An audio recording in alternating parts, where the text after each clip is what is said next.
¿Quiénes me acompañan esta noche? Quiero agradecer la presencia de Juan Francisco Guerrero, constitucionalista. Mauricio Alarcón es director de la Fundación Ciudadanía y Desarrollo. Y Carolina Jaramillo, ustedes ya la conocen, ella es comunicadora política y también analista de diversos temas. Les doy la bienvenida a todos, gracias por estar aquí. Quisiera una primera apreciación por parte de ustedes sobre qué piensan sobre el planteamiento de estas 8 preguntas y la pertinencia de una consulta popular en este momento y tomando en cuenta la situación y la aceptación del gobierno nacional en este momento frente al país. Juan Francisco. Janet, muchas gracias por esta invitación. Un gusto compartir este espacio con Carolina y con Mauricio.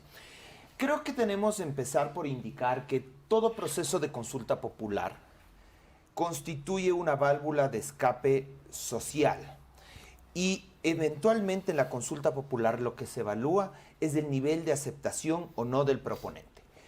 Definitivamente la consulta popular propone temas interesantes, propone temas polémicos, pero creo que el verdadero reto del proponente, que en este caso va a ser el gobierno nacional, es que efectivamente se logre un debate de las propuestas que están plasmadas en la consulta y no se convierta en una especie de medición de popularidad del grado de aceptación que tiene o no tiene el gobierno. En el pasado hemos visto cómo consultas populares en las cuales aparentemente las respuestas eran obvias a favor del sí, propuesta por ejemplo en el gobierno de León Febres Cordero, de Sixto Durán Ballén, finalmente obtuvieron resultados negativos, porque lamentablemente en este tipo de procedimientos de democracia directa muchas veces no se debate el fondo de las ideas propuestas, sino estoy o no estoy a favor del proponente. Creo que adicionalmente a aquello, el timing político no necesariamente es el adecuado. Estamos próximos a unas elecciones seccionales y no sería nada raro que los diferentes actores políticos que tengan interés en participar en ese proceso electoral de una u otra forma se sumen a una campaña en contra de esta consulta popular, más aún cuando sabemos que los índices de aceptación que actualmente el gobierno son muy bajos y eventualmente esta consulta popular nace con una aceptación, yo creo que definitivamente negativa. Si es que el gobierno quiere tener éxito en esta consulta popular, debería tener una campaña comunicacional inteligente en la cual nos permita que todos los ciudadanos entendamos cuáles son las propuestas, cuáles son los beneficios que aparentemente podrían atraer estas preguntas y ojalá esto no se convierta nada más en una medición de popularidad política, ojalá, en la cual yo pienso que el gobierno va a salir perdiendo. Gracias, Juan Francisco. Mauricio, una opinión general sobre el planteamiento de estas 8 preguntas de consulta popular. Janet, buenas noches, un gusto compartir este espacio con Juan Francisco, con Carolina. Y quisiera yo partir con algo que considero importante. Esto no es una consulta popular. Estamos frente a un referendo. ¿Y por qué hago yo la diferencia? Porque una consulta popular no es otra cosa que una pregunta abierta a la ciudadanía que posteriormente tiene que ser instrumentalizada a través de las instituciones, el Ejecutivo, el Legislativo, el Judicial, reformas legales o infralegales. Estamos frente a una propuesta de cambios constitucionales que de tener un resultado positivo entran automáticamente en vigencia, sin pasar por institución alguna.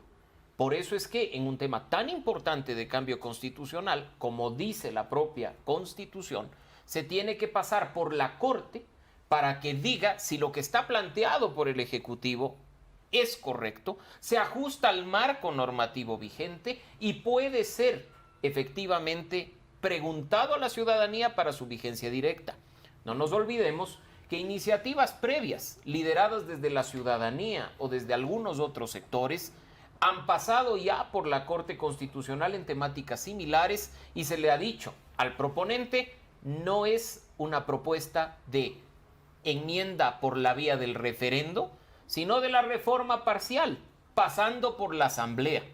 Son detalles que muchas veces no los tenemos en cuenta, claro, y que son importantes a hoy, con algo que también hay que considerar, lo que ya ha dicho Juan Francisco, el hecho de que un gobierno que está en la situación actual de credibilidad, de confianza y de popularidad, que además ha tenido muchos desaciertos al postergar durante tantos meses este proceso de democracia directa con la ciudadanía, puede terminar saliendo muy mal parado independientemente del contenido final después del pronunciamiento de la Corte Constitucional.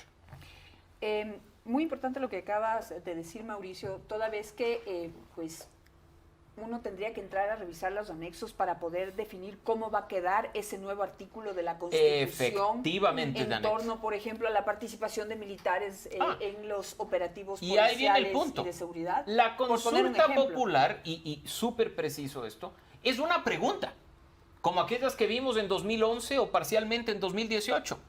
Ciudadano, ¿usted está de acuerdo en esto? Sí, no, punto. Cuando nos enfrentamos a un proceso de referendo de cara a un cambio constitucional, más importante que la pregunta es del anexo.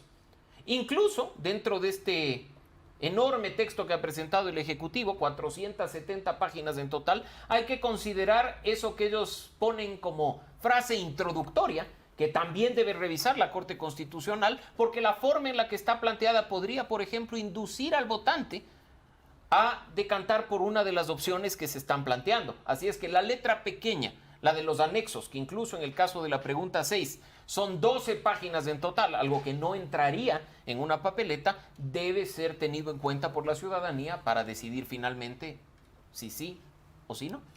Carolina, y te pregunto a ti quizás, bueno, tu opinión general, pero en tu experticia, en tu experiencia, en tu conocimiento de comunicación política, ¿cuánto influye la emoción en la que está en este momento la gente? Que hay mucha decepción, hay hartazgo, hay desesperanza. En este momento plantearle una consulta popular con cambios tan importantes a la ciudadanía, ¿pasa o no pasa?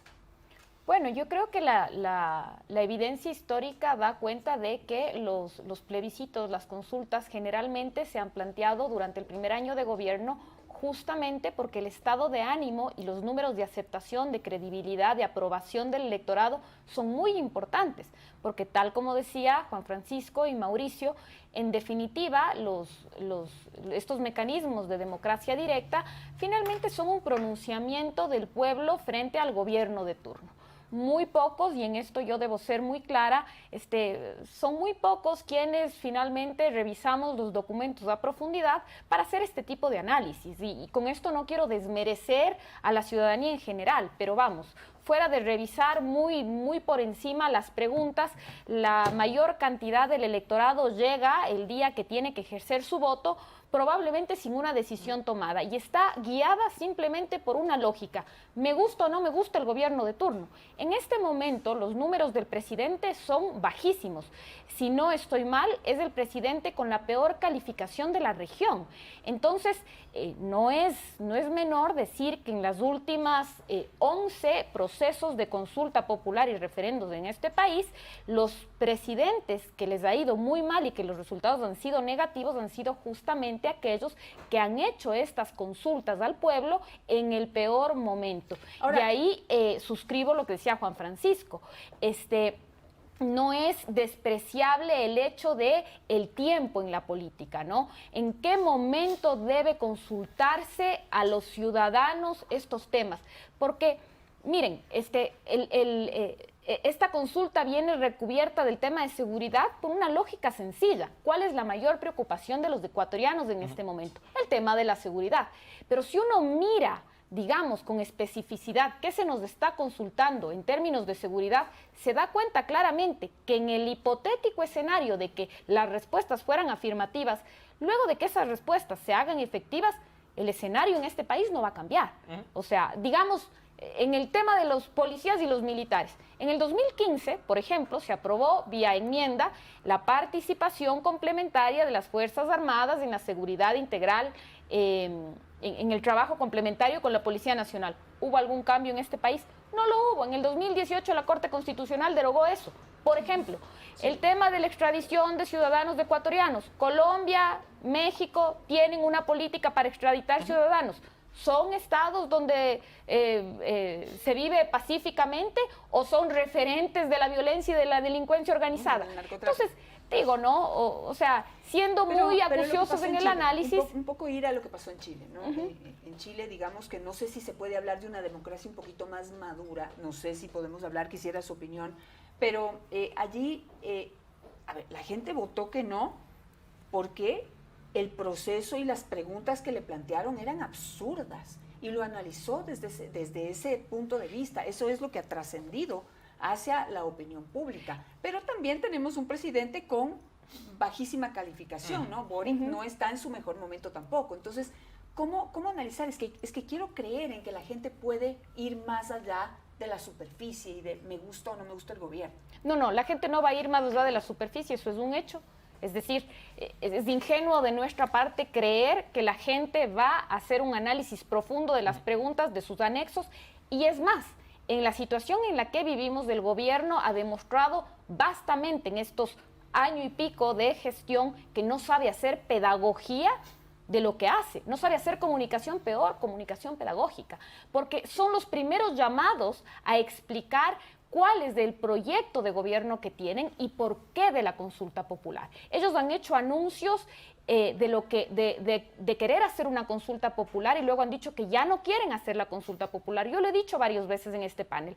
Finalmente toman la decisión, anuncian unas preguntas y al menos yo me acabo de enterar hace minutos, como tú acabas de anunciarlo, que ahora dicen que van a haber otras preguntas, pero no nos dicen cuáles. Entonces, esos espacios de desinformación lamentablemente redundan en desconfianza en los ciudadanos. Y creo que antes de entrar a analizar las preguntas, pese a todas las objeciones y los problemas que ustedes han puesto sobre la mesa a través de su valiosa opinión, yo quisiera entrar a saber si realmente vale la pena entrar a discutirlas, son constitucionales o no. Es decir, que están en este momento en manos de la Corte Constitucional. Entonces, las 8 que están en la Corte Constitucional pueden pasar por enmienda, es decir, pueden convertirse inmediatamente en norma legal, o ¿será que la Corte Constitucional tiene ahí que poner algunas objeciones? A ver, creo que hay que tener claro que no se puede dar una respuesta absoluta a todas las preguntas. ¿Ya? Creo que cada pregunta requiere un análisis individual y eventualmente la respuesta a tu pregunta, Janet, sería distinta. ¿Ya? A ver, creo que quienes nos están viendo deben entender que para modificar la Constitución hay 3 formas de modificar la Constitución, en términos muy sencillos. La primera forma es enmendar la Constitución, el trámite de enmienda. El trámite de enmienda, en teoría, está concebido para hacer cambios menores a la Constitución. Es la forma más fácil de modificar la Constitución. Se lo puede hacer, como ahora, a través de un referéndum, o se lo puede hacer a través de un trámite legislativo que tiene un candado de 1 año. Esa es la forma para enmendar la Constitución. Luego tienes una segunda forma de modificar la Constitución, que es la reforma. La reforma se supone que es para realizar modificaciones más profundas, modificaciones que implican cambios estructurales en el Estado, que implican cambios estructurales en el texto de la Constitución, y para poder hacer una reforma se requiere combinar primero un procedimiento legislativo y luego un proceso igual de referéndum, una consulta popular a la ciudadanía para que apruebe lo que la Asamblea lo hizo. Y finalmente, si yo quiero hacer ya una reestructuración total de la Constitución, quiero cambiar la Constitución, pues yo tengo que hacer una asamblea constituyente que ya implica un proceso de transformación institucional integral. En este caso, lo que nos está diciendo el gobierno es que estas preguntas, estas 8 preguntas, implican cambios menores a la Constitución. ¿Y es así? Y yo desde mi punto de vista creo que hay un par de preguntas que no se pueden hacer vía enmienda constitucional y que de conformidad con los propios dictámenes previos de la Corte Constitucional parecería que el mecanismo es la reforma constitucional. ¿Cuáles son esas preguntas? Por ejemplo, en mi opinión, la pregunta número 6 es una pregunta sumamente compleja. ¿Qué nos dice la pregunta 6? La pregunta 6 esencialmente hace que el Consejo de Participación Ciudadana y Control Social sea un organismo sin funciones reales, ¿ya? Y la principal función de este organismo, que todos la conocemos y que la verdad es que la ha ejercido con poca eficacia, que es la designación de las principales autoridades del país, se la retira y se las da esencialmente al presidente de la República y a la Asamblea Nacional. ¿Cómo era antes? En realidad no, porque antes estaba centralizada en la Asamblea Nacional. Eran procesos de designación política directa de la Asamblea Nacional. Y por eso fue que yo digo, se le da primero al presidente de la República y luego a la Asamblea Nacional, porque cuando uno revisa el anexo, y es precisamente el anexo al que se refería Mauricio, que son 12 hojas, es decir, se pretende incorporar 12 hojas a nuestra Constitución, uno se da cuenta que en realidad la gran facultad de designación radica en manos del Ejecutivo.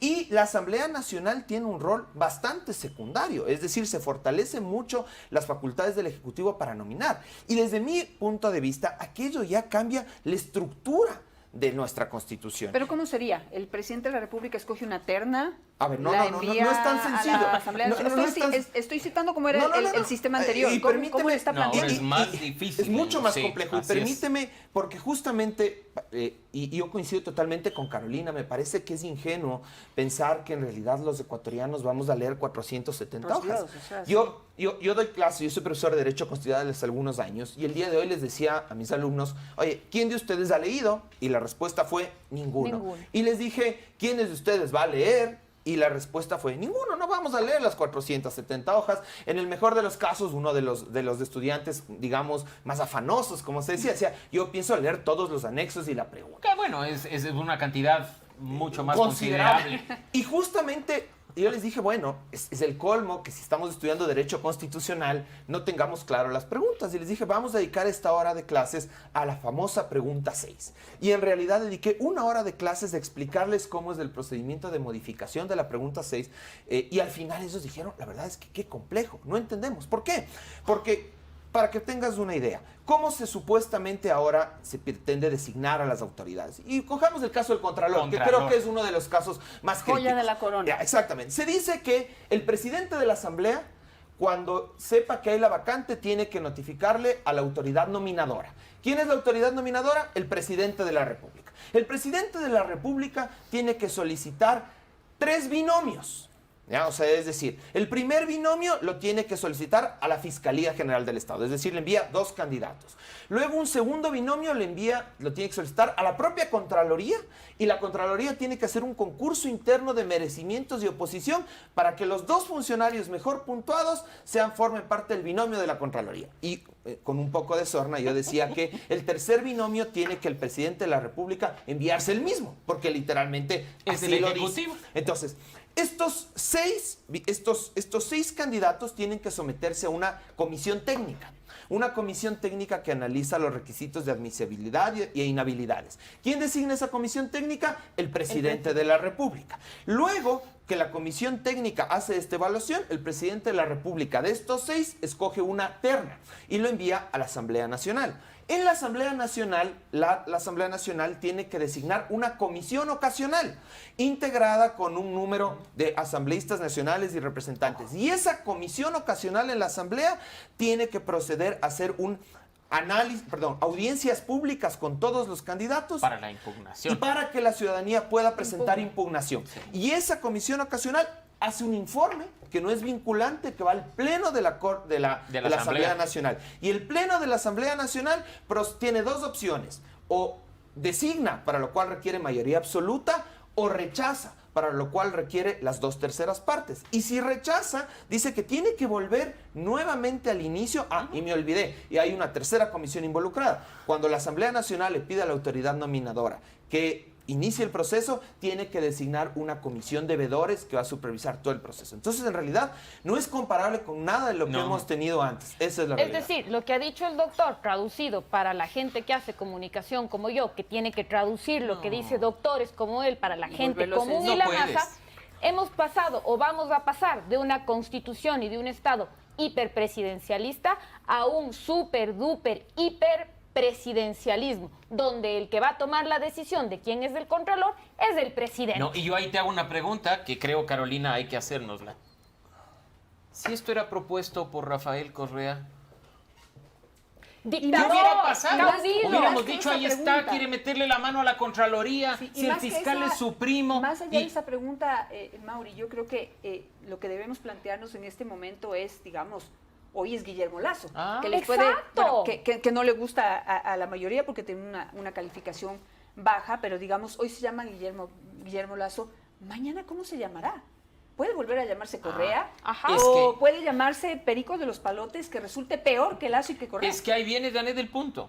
Mientras en este país no trabajemos a favor de la institucionalidad y el Estado de Derecho y sigamos promoviendo procesos como este, pensando en las personas, Exacto. seguiremos en el mismo hoyo, incluso yéndonos más abajo, porque los responsables son precisamente los actores políticos. ¿No está un concurso para designar Contralor en marcha? Por supuesto. ¿Qué va a pasar con ese concurso? Según Hay la que revisar de transitoria. nuevo las transitorias del anexo. De esas 12 páginas que nadie va a leer. De esas 12 páginas que además no van a entrar en la papeleta y que probablemente le entreguen al votante en un folletito que termine en la basura. Porque además es obligación que el anexo forme parte integral del proceso electoral. De la Y papeleta. yo de nuevo insisto en el tema. Uno de los valores principales que tenemos que recuperar los ecuatorianos es la coherencia. Si esto hubiera sido planteado por Rafael Correa, este país estuviera incendiado por los opositores, muchos de los cuales ya han salido a decir 8 veces sí. Claro, y por una sencilla razón que a los comunicadores nos toca traducir y explicar, y es que el poder se ejerce a través del control de las autoridades de control. Así es. Si el presidente de la República, sea quien sea, tiene una excesiva incidencia en la posibilidad de elegir ese funcionario, entonces corremos el riesgo de en algún momento tener en una sola persona concentrado todos los poderes o volver a vivir esa realidad que en parte ya la hemos vivido y hemos visto las consecuencias. Digamos, por más buenas intenciones que tenga cualquiera que sea el presidente de la República de este país, ya está probado. El exceso de poder nubla el cerebro, el criterio, el pensamiento, no sé cómo decirles esto, finalmente terminan abusando. Y una cuestión, los ciudadanos terminamos siendo... Pagamos a mí me las parece consecuencias. súper importante una cuestión. Todo esto no se puede discutir al margen de los hechos escandalosos sobre la metida de mano en el concurso de elección al Contralor. ¿Y por qué menciono esto? Porque me parece que de pronto estamos abocados al debate de las preguntas de la consulta popular como si todos estos hechos no hubieran ocurrido. Es decir, y lo mencionábamos off the record, hay unas preguntas de relleno en la consulta y hay las preguntas de la consulta. ¿Cuáles son las intenciones políticas de este mecanismo? ¿Ya? Porque sin duda la ciudadanía ejerce su derecho al voto positiva o negativamente, pero finalmente los efectos de esto son unos efectos políticos que no debieran ser coyunturales y responder al poder de turno, sino generar unos cambios estructurales que generen al mediano y largo plazo bienestar para la ciudadanía. Eso debe funcionar así en el mejor de los casos. Ahora, pero la lo que está ciudadanía- sucediendo no es eso. La ciudadanía puede contestar sí a unas preguntas y no a otras preguntas. Por Por supuesto. supuesto que sí, por Lo ha supuesto hecho. que sí. Lo ha hecho. Exactamente. Lo ha hecho. Efectivamente, es decir, las preguntas se tienen que formular de manera individual y el ciudadano tiene la posibilidad de contestar afirmativo o negativamente a cada una de las preguntas. No se necesita votar en bloque. Ahora, también hay que ser absolutamente honestos. La historia de nuestro país nos ha demostrado que la gente en las consultas populares vota en bloque. La gran es decir, mayoría lo hace, efectivamente. O Y sea, por no- eso las campañas se orientan comunicacionalmente, la estrategia es decirte el 7 veces sí, el todo no y cuestiones así. Y hablando un poco de la campaña, lo decíamos también off the record, o sea, estratégicamente también el tiempo está mal pensado porque esto va a coincidir para el gobierno con las elecciones seccionales. Y todo lo que se parezca al gobierno va a ser una estrategia de campaña para decir, a esto hay que decirle que no. ¿Y quién va a capitalizar? Los políticos de exactamente, Además oposición. va a ser el mejor argumento de campaña de la oposición. Por supuesto. ¿no? Esa va a ser la base de la Además, campaña de los no nos políticos. vayamos muy lejos, Mauricio ya lo ha dicho. Esto indefectiblemente va a desembocar en un debate del correísmo y el anticorreísmo. Otra vez. Habrá que ver quién inteligentemente lo sabe capitalizar, ¿no? Ahora, El gobierno sí. ha dicho que los tiempos van a dar para que la consulta popular no coincida con las elecciones, pero no sé en eso qué dicen las leyes y las normativas. O sea, si alguien ha calculado el tiempo, o sea, aparte de leerse las 410 páginas o 12 páginas, alguien ha calculado A ver, ya yo- el tiempo yo- a ver si va yo- o no va a coincidir. Yo no he hecho un cálculo exacto, pero a ver, tengamos claro lo siguiente, ¿no es cierto? La consulta popular, en cualquier escenario, sea del tipo referéndum, como estas 8 preguntas, o plebiscitarias, como la que han anunciado el ministro de Gobierno o el ministro de Finanzas, Que también tienen que pasar por la Corte tienen que Constitucional. pasar por la Corte Constitucional. Esa es O sea, otra pregunta digamos que que les voy a hacer. eso no hay discusión. De hecho, yo creo que más bien debe ser un problema comunicacional. El de que los ministros hayan insinuado que esas preguntas no requieren pasar por la Corte Constitucional. Insisto, debe ser un problema comunicacional porque uno revisa la Constitución, ve el artículo 104 de la Constitución y no hay la menor duda No, de es que escapatoria. cualquier consulta popular que se realice requiere dictamen previo de la Corte Constitucional. Entonces digamos que eso no hay duda. La Corte Constitucional tiene 20 días hábiles a partir de que aboca conocimiento para poderse pronunciar. Y aquí viene un tema. Sí, a mí sí me llama la atención el que apenas el presidente de la República anunció las 8 preguntas, el día de ayer hayamos tenido otros actores gubernamentales que dice que va a presentar otras preguntas, porque esas 9 preguntas tendrían que ir también a la Corte Constitucional y pasar los 20 días. Luego de eso tendrá que ir al Consejo Nacional Electoral. Y en el Consejo Nacional Electoral tienen que cumplirse los tiempos mínimos de un proceso electoral. Recordemos que una consulta popular también es derecho de los ciudadanos y de los movimientos y partidos políticos del poderse inscribir Y para hacer campaña. hacer campaña a favor del sí o del no. También tienen derecho a una asignación presupuestaria, tienen una serie de temas y requisitos mínimos, tiene que cerrarse un padrón, etcétera, etcétera. O sea, es decir, es un proceso electoral como cualquier otro. Y evidentemente eso no te permite hacer el proceso más o menos en alrededor de 180 días. Entonces, si ya tenemos próximas unas elecciones seccionales que se presume que se van a hacer alrededor del mes de marzo seguramente. No, 5 de febrero. Ya las 5 de seccionales. febrero, Sí, ya 5 de está febrero. definido. 5 de Ajá. febrero. Piedra. 5 de febrero. Entonces simplemente no hay tiempo. O salvo que... No, o fuera sea, de ello, a mí me parece hasta en términos económicos para el Claro. país absurdo hacerlo en 2 tiempos, No, ¿no? y topas, O sea, Carolina, el tema económico, y se escuchó hace pocas horas a José Cabrera del Consejo Nacional Electoral decir que en las condiciones actuales, si empatamos el referendo con las elecciones seccionales, el Consejo Nacional Electoral necesita entre 15 y 20 millones de adicionales. Si lo hacen por separado, que tiempos más, tiempos menos, la diferencia sería de 2 semanas, requerirían entre 55 y 60 millones de dólares.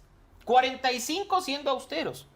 En la situación actual del país, en la que esos recursos son vitales precisamente para la inseguridad, para la crisis de salud Sí. o para el aspecto económico, es irresponsable. Pero ya yo han dicho, digo- creo que se dieron cuenta, Danet, muy tarde de lo que han mencionado Juan Francisco y Carolina, del daño colateral que tienen unificar los dos procesos, que ahora dicen, si se puede hacer en un momento distinto, improvisación absoluta.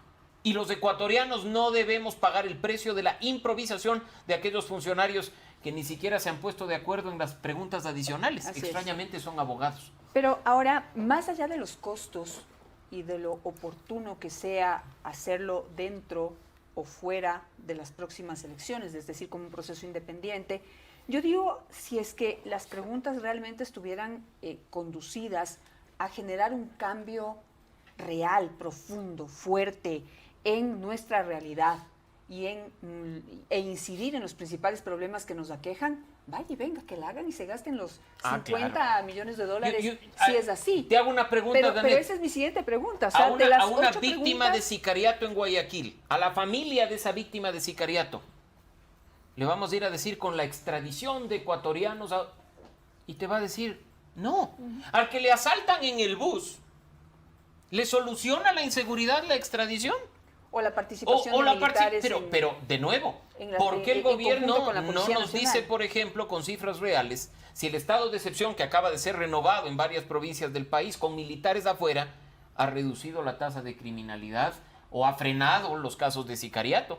Si los noticieros en la mañana siguen informando de los casos de sicariato en la provincia de Guayas, por ejemplo, no 1 ni 2 al día. Pero Mauri, ahí la pregunta también sería la siguiente. Deberíamos tener datos, resultados de análisis de los estados de Por excepción supuesto. que nos puedan decir quizá que, digamos, no hemos logrado eliminar los problemas de inseguridad, pero la participación de militares en conjunto con la Policía Nacional ha frenado el avance de la inseguridad en nuestro país. Esta es una pregunta que, por ejemplo, debería estar respaldada con datos, fuertes, ¿no? Con y data, presentadas esas cifras a la argumentos. ciudadanía. Exactamente, como para poder analizar, porque si van a hacer este cambio que suena muy bien, porque a la gente le suena muy bien Sí. y se siente segura cuando ve militares en ahí la calle. hay Esa es una realidad. Mira, ahí hay pero una cuestión- ¿realmente está dando resultado? que a mí me llama poderosamente la atención. Este es un gobierno que a mí eventualmente me gusta decirles un gobierno de contradicciones y ambigüedades, ¿no?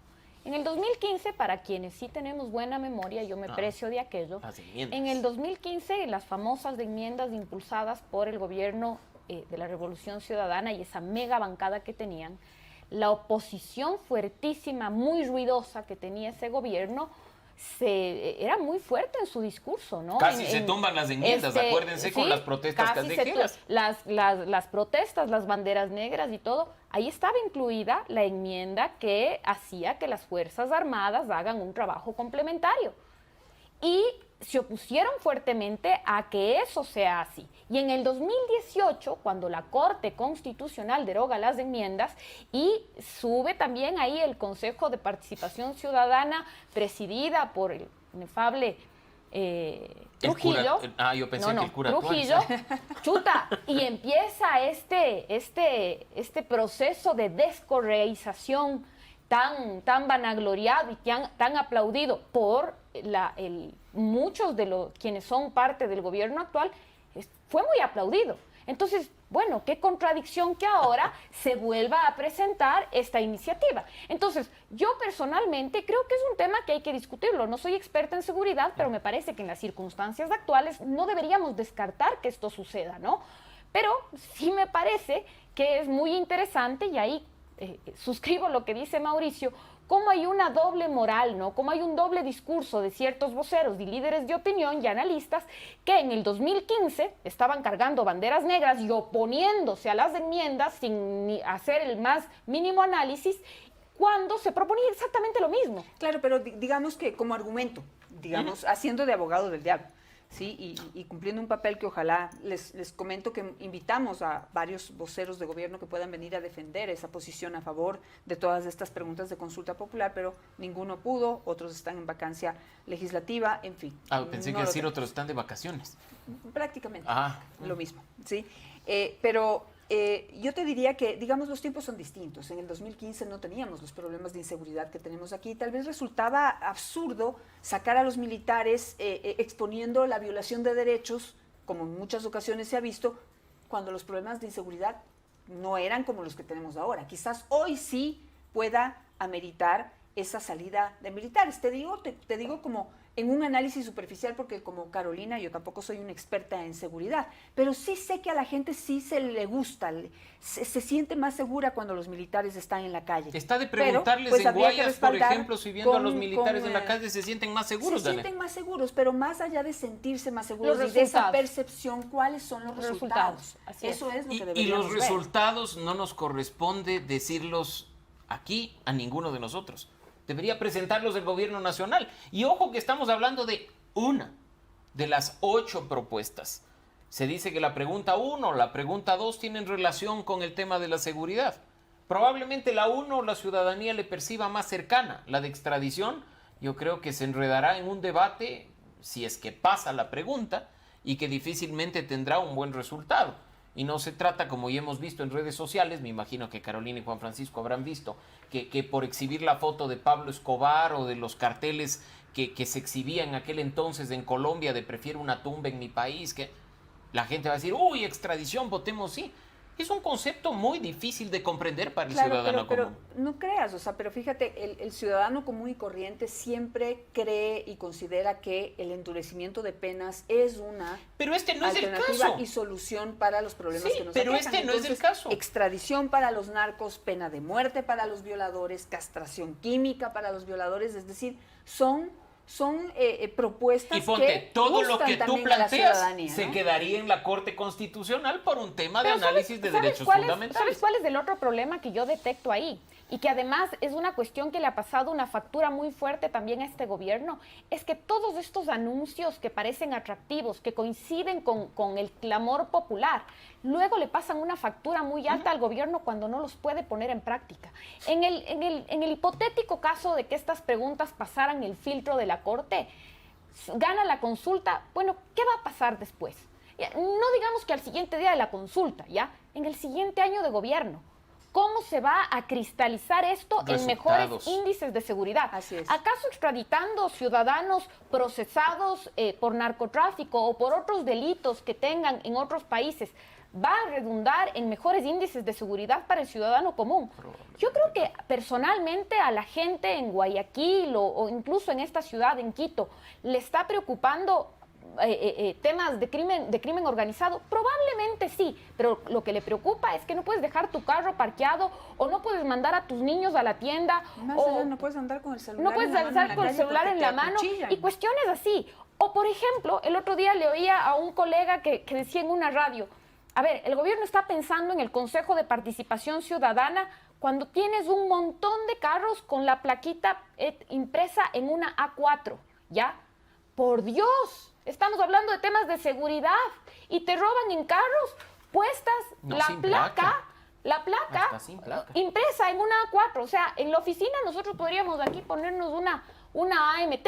Claro, a imprimir una placas. oficina de placas A en imprimir A4. placas. Entonces, no hay una capacidad de gobierno y de solventar las necesidades fundamentales y estamos pensando en la sucesión de las autoridades de control a través de un régimen hiperpresidencialista. Pero sí, yo sí quisiera decir algo. Yo creo que nos tenemos que poner un rato también del lado del gobierno. Y yo creo que esta consulta popular evidencia dos cosas desde el punto de vista del gobierno. A ver, creo que la primera necesidad de los ciudadanos, todas las encuestas así lo evidencian, es del tema de seguridad.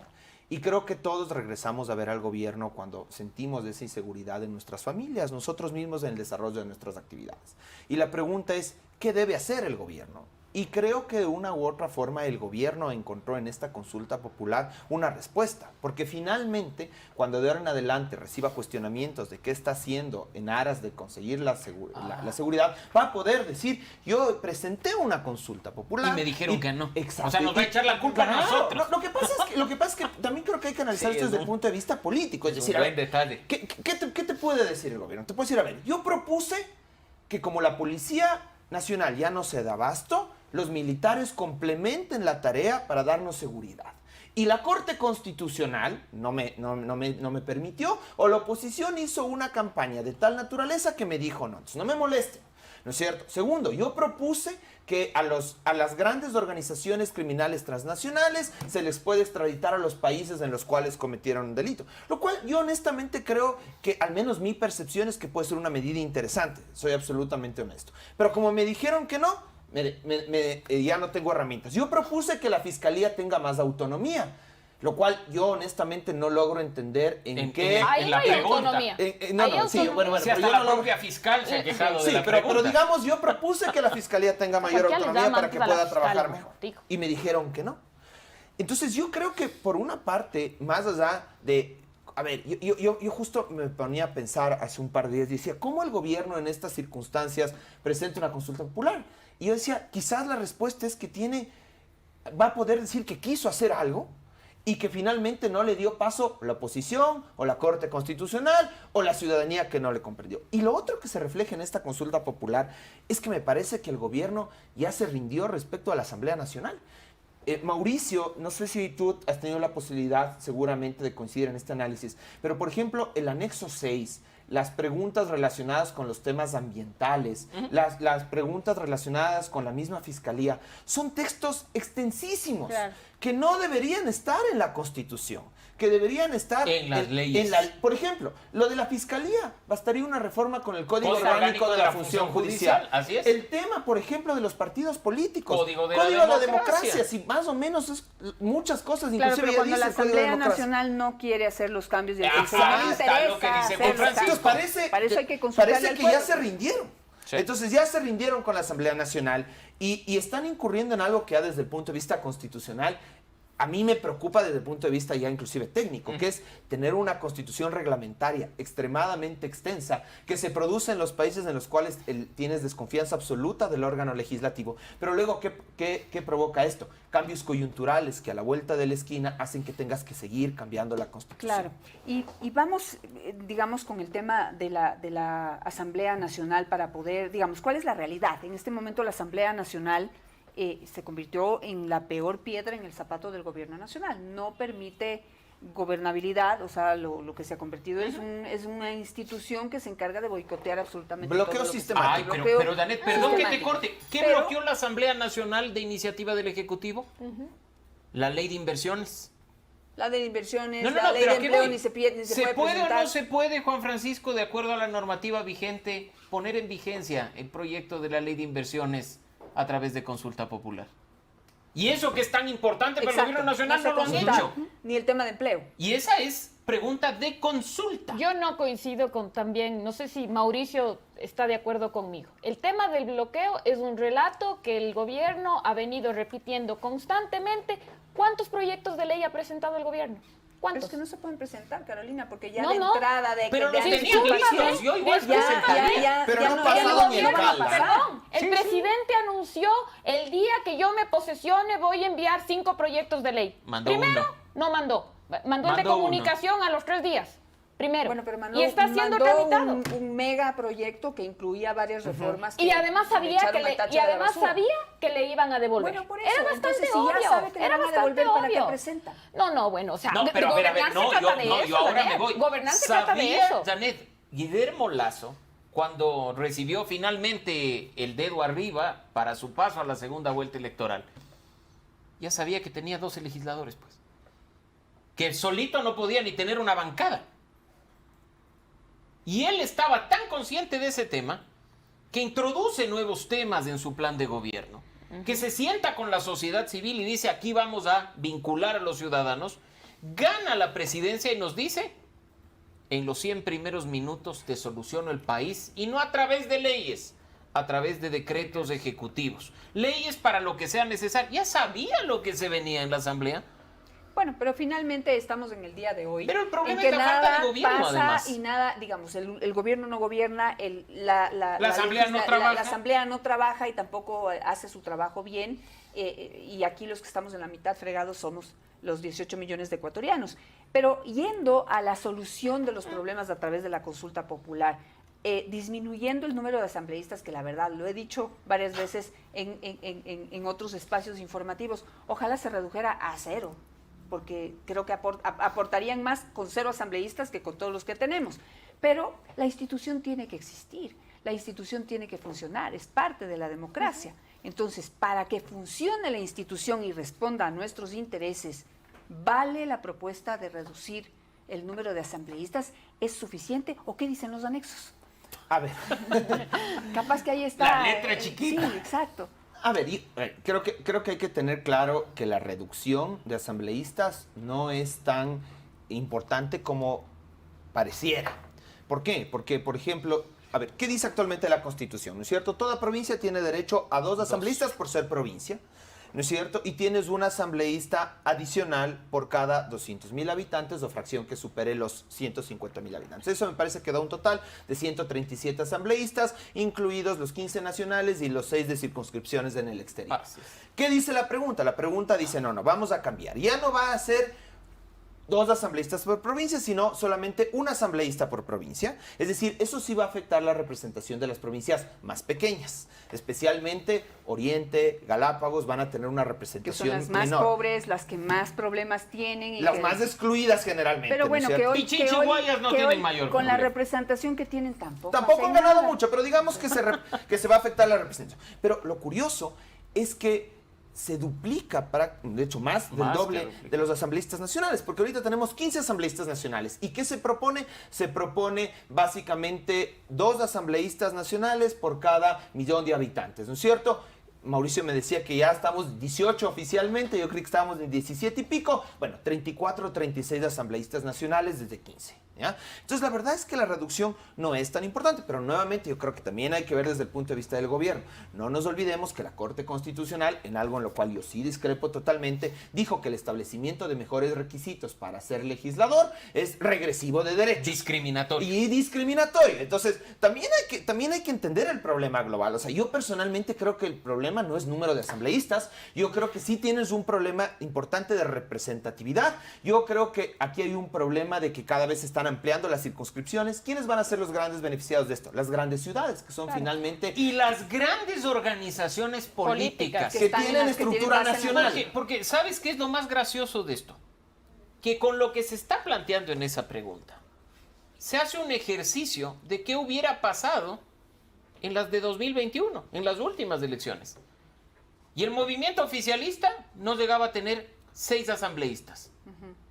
Imagínate la condición de gobernabilidad. Y del otro lado, si nos vamos al otro extremo, la oposición, una sola organización política, hubiera tenido mayoría para hacer y deshacer Para en este gobernar país. desde la Asamblea Entonces, Nacional. aquí no se puede trabajar sobre la base de coyunturas o de corrección política cuando el problema no es la cantidad de asambleístas, sino la calidad de la representación. ¿Y quién tiene la culpa de eso?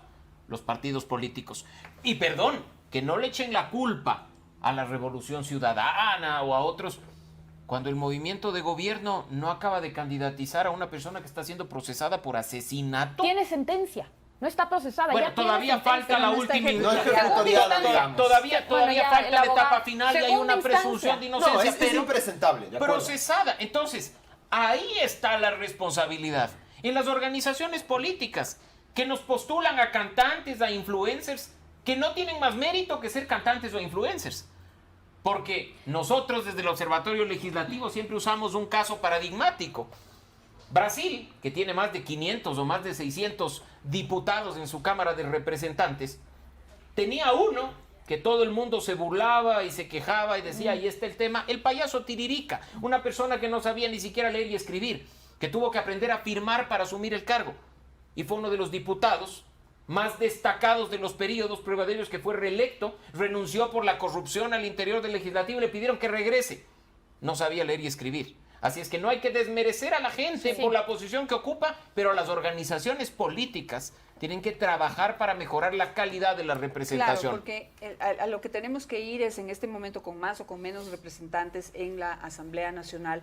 ¿Cuál ha sido la calidad de su trabajo? ¿En qué han aportado? Solamente en esta Asamblea. Dice, hemos aprobado 20 leyes, ninguna ha sido... Y la gran mayoría son del creo que periodo solo anterior. una ha sido propuesta por la Asamblea actual. El resto es procesamiento de propuestas presentadas por la Asamblea anterior. Y pues todos están dedicados, digamos, a un proceso de fiscalización que antes reclamábamos, pero ahora que tampoco está dirigido a mejorar nuestra situación como ecuatorianos, sino a truncar, a boicotear y a fregar la vida para poder de alguna manera visibilizarse políticamente con miras a qué, a sus intereses y a las próximas A elecciones. mí personalmente, Janet, me preocupa con la facilidad con la que el debate desemboca en un tema de las instituciones y desmerecemos y de pronto el Consejo de Participación Ciudadana, no sirve, hay que eliminarlo. Y la Asamblea, tampoco sirve.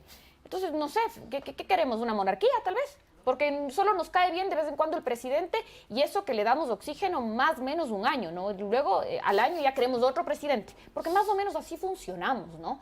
Entonces, a mí me preocupa eso porque de vez en cuando yo digo, a ver, capaz de que el Consejo de Participación Ciudadana en su concepción, en lo sustancial, no es malo, ¿me explico? Lo que hemos tenido es por ahí y pésimos representantes y aún así yo hago excepciones. Hago excepciones en el Consejo de Participación Ciudadana, como hago excepciones en la Asamblea. Sí, pero no podemos vivir de excepciones. Le temo mucho a esta suerte de generalizar los juicios, porque me parece que nos sumamos a la gran masa de juzgar, ¿no?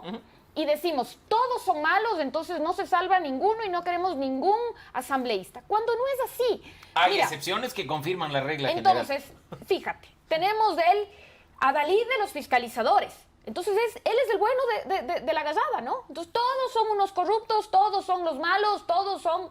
Y no es así, porque cuando miras con una lupa, resulta, el otro día le escuchaba, no recuerdo quién decía, hablando de la calidad de los asambleístas, resulta que hoy tenemos una asamblea donde la mayoría tienen título universitario. De cuarto nivel, Mira, es más. ¿Qué haría yo? Por ejemplo, yo coincido con Mauricio una vez más en que un título universitario, bueno, te puede dar ciertos créditos para ocupar una curul, pero eso no te da necesariamente ciertos principios de transparencia y una actuación moral en tu vida.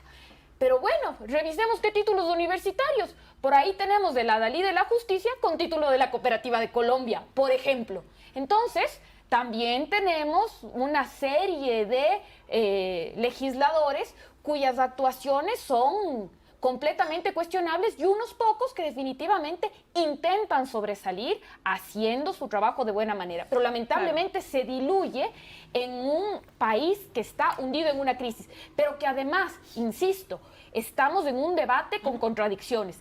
Un presidente que constantemente está en una contienda con la Asamblea Nacional, pero que ahora nos consulta, bueno, ¿qué les parece si el Consejo de Participación Ciudadana ya nos encarga de la elección de autoridades y lo hacemos entre el presidente y la Asamblea Nacional, que goza de menos credibilidad que yo? ¿Quién le ejecuta? Bueno, porque le digamos que la historia ha demostrado que el remedio resultó peor que la enfermedad. Y cuando decimos que las instituciones Pero no es valen la o no valen, institución, no es la institución. lamentablemente ha sido que está la institución ahí, pero es tan violada, Pues es yo tan creo, Daniel, abusada, y dependemos tanto de la idoneidad, de la ética, de la moral, persona. de la preparación, Ese es el de punto. la buena voluntad, no sé, del buen ánimo de las personas que están al frente de las instituciones, que las vuelven muy peligrosas. Pero es que eso hace que las instituciones no existan, porque pasamos a depender de las personas. Sí. O Hay sea, una mira, fragilidad mira, institucional. ¿cómo puedo yo creer? Hay una fragilidad institucional. Me voy a poner en un caso extremo. En una contraloría, si tengo a un contralor titular prófugo, a un contralor subrogante procesado por la justicia ecuatoriana, que además hoy goza de prisión domiciliaria porque le llegó con una tarjetita de regalo de cumpleaños el mismo día que cumplió la edad que manda la norma. Mientras tengo a un montón de gente en la cárcel. Perdón, Mauricio, Esperando ciertas cuestiones durante mucho más contralor tiempo. en ejercicio designado por el contralor que está con medidas sustitutivas en su casa. Pero eso también evidencia algo, y quizás lo que voy a decir es muy controversial, pero yo creo que la meritocracia para la designación de las altas autoridades del Estado ha fracasado y fracasará. Y yo creo que esto de que tenemos que hacer concursos de mérito y oposición, lo que ha generado en realidad en el país es que las mejores ecuatorianas y los mejores quieran ecuatorianos postularse. no quieran postularse. por supuesto. Porque si es que tú eres una persona con todas las calificaciones, con todas las virtudes, con todos los principios, tú no te quieres someter a un concurso en que solo Dios sabe quién te irá a En ganar. el que te van y a poner quién te 10 irá a sobre 100 y preguntar. van a decir que eres una porquería para poner a otro que sabes que Y efectivamente pasa lo es. exactamente lo que mismo en una los porquería que partidos le ponen políticos. 110 sobre 100. Exactamente. Entonces yo, por ejemplo, yo sí creo que nuevamente el mantener la meritocracia es un error. La meritocracia suena muy bien. ¿Quién no va a estar de acuerdo en que los mejores calificados tengan que llegar a los puestos? Pero eso no ha funcionado en el Ecuador y yo creo que no funcionará. Por ejemplo, en mi ámbito, las mejores Cortes Nacionales de Justicia que hemos tenido, ¿cómo han sido designadas? Por la Asamblea Nacional a través de procesos políticos, sin concursos, sin nada por el estilo. Yo creo que deberíamos volver a aquello en el cual al menos el que designa políticamente tiene que hacerse responsable políticamente por su designado. Porque ahora resulta que tenemos un contralor prófugo, que tenemos diferentes autoridades de control, todas cuestionadas y que todas cesan en sus funciones en circunstancias extrañas, ¿no es cierto? Y resulta que nadie es responsable, pues no es mi culpa que él haya ganado el concurso, no es mi culpa que haya sacado 100 puntos. Yo, por ejemplo, desde haber estado en el gobierno, yo hubiese tranquilamente vuelto a la designación política de esas autoridades. ¿Por qué? Sería hasta más sensato.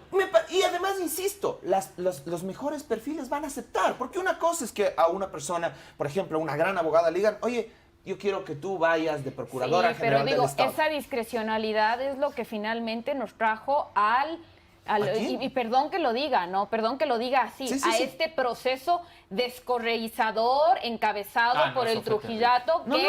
que No. hizo. Bueno, entonces, ¿quiénes son los honorables? Y resulta que esas ternas de honorables asumieron los cargos y hoy tienes procesos observados de evaluación de jueces, por ejemplo, en el caso de María del Carmen Maldonado, un proceso observado de evaluación de jueces y tienes un sinnúmero de personas que hicieron un trabajo Pero el nefasto. origen está en haber ido a la meritocracia. ¿Por qué Nuevamente. Así exactamente. ¿Cuál fue el problema? Cuando en la Constitución del 2008, la Constitución destinada a durar 300 años, que a mí siempre eso me genera consorna porque Bueno, y vemos ni a los ellos cambios. les duró los 300 años No, porque pues. las enmiendas, ¿qué fueron? ¿Cuántos años? Los primeros cambios fueron 3 años después. Exactamente. No, 2011. pero y las primeras violaciones fueron el primer año de Claro. haber Ah, aprobado sí, esa sí, sí. constitución. Esa constitución estableció la meritocracia y nos vendieron y muchos sectores académicos aplaudían la meritocracia como la gran solución para la designación de las autoridades y de los jueces.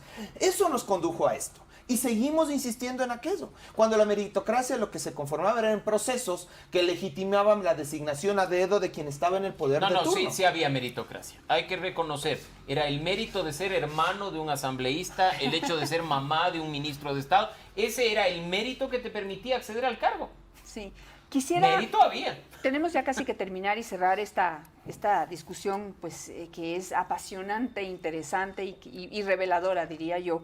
Pero hablando de meritocracia y hablando de institucionalidad, ¿qué hacemos con la pregunta 3? Que se presenta como una alternativa a la insistente necesidad de que la Fiscalía General del Estado tenga independencia. Independencia y que pueda autodepurarse y no depender del Consejo de la Judicatura. Y para eso se propone la conformación de un consejo fiscal. ¿Quién lo va a elegir? ¿Cómo lo va a elegir? No, está en la letra chiquita. La propia fiscal. Y la ¿Cómo propia es? fiscal ya ha dicho que no quiere eso, ¿no? Sí, a ver. Primero yo creo que hay que tener claro que la Fiscalía, por disposición constitucional, ya es autónoma. Es decir, no es que la autonomía de la Fiscalía es algo que se va a introducir en esta enmienda constitucional. La Constitución ya dice que la Fiscalía es autónoma. ¿Cuál es el tema o qué es lo que se pretende cambiar? Que el Consejo de la Judicatura es el órgano encargado de los temas administrativos y disciplinarios de toda la función judicial. Y la verdad es que la creación del Consejo de la Judicatura tiene un sentido muy lógico. Oye, que los jueces y que los fiscales se encarguen de administrar justicia, se encarguen de promover las causas y que los temas administrativos, el departamento administrativo y de talento humano de estas instituciones se centralicen en el Consejo de la Judicatura. ¿Ya? ¿Qué es lo que dice la pregunta? Que en definitiva, ya despojarle de esas facultades al Consejo de la Judicatura y crear un Consejo de la Judicatura que ahora se llama Consejo Fiscal. ¿Integrado por quién? Por personas designados por la fiscal. ¿No es cierto? ¿Y que se encargue de qué? De hacer lo mismo que está haciendo el Consejo de la Judicatura. En mi opinión, lo que está planteado en la consulta se podría hacer con una reforma al Código Orgánico de la Función Judicial. No necesitas trabajar en temas de constitución. Exactamente. Y además, Danet, importante lo que mencionábamos hace un inicio. La fiscal, la titular de la institución objeto de la pregunta 3, no está de acuerdo con lo planteado. Y que el ministro de Gobierno diga, no, sí hablamos, diferimos en el cómo, te hace nuevamente ver el nivel de improvisación en un tema tan sensible y tan grave como el de la fiscalía.